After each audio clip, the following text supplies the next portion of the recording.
How to build a wood cutting stand for chainsaw cutting. Most people who live in rural areas obtain some of their heating from burning firewood. Before winter strikes, you need a store of wood cut and stacked to draw upon through the coming months. To aid in cutting logs in the most efficient manner, build a wood stand to hold the trees while you cut the log into pieces that will fit in your fireplace or stove.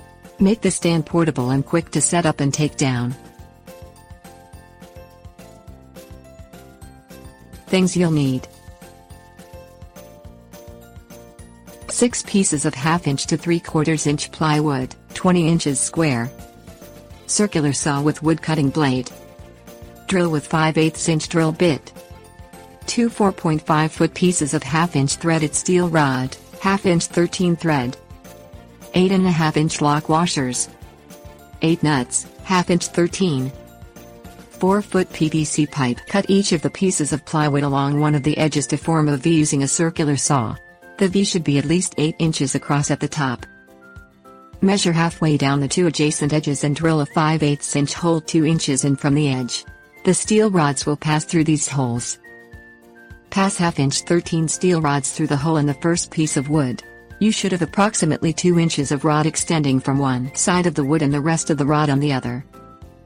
Place a 1/2 inch lock washer onto the 2 inch end of the steel rod and then thread on a 1/2 inch 13 nut. Place a lock washer and nut on the other side of the wooden piece to lock it into place on the steel rod. Measure 3 inches along the steel rod and repeat the process with another piece of wood and 2 washers and nuts.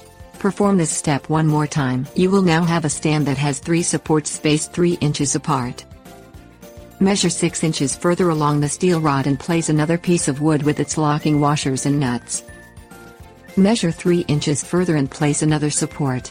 Repeat with the final support forming the end. Cut a 1/2 inch slot down the length of the PVC pipe using the circular saw. Each pass of the saw blade will cut a 1/8 inch slot. This will allow the pipe to slip over the 1/2 inch steel rod. Cut 4 3-inch lengths of PVC pipe and 1 6-inch piece of PVC pipe. These PVC pieces will form guards against hitting the steel rods with the chainsaw. Place a piece of PVC pipe over each section of exposed steel rod. Tips Warnings. You can adjust the length of the stand as required for the length of your starting logs. Always exercise care when cutting with a chainsaw. Make sure there is no metal in the cutting path.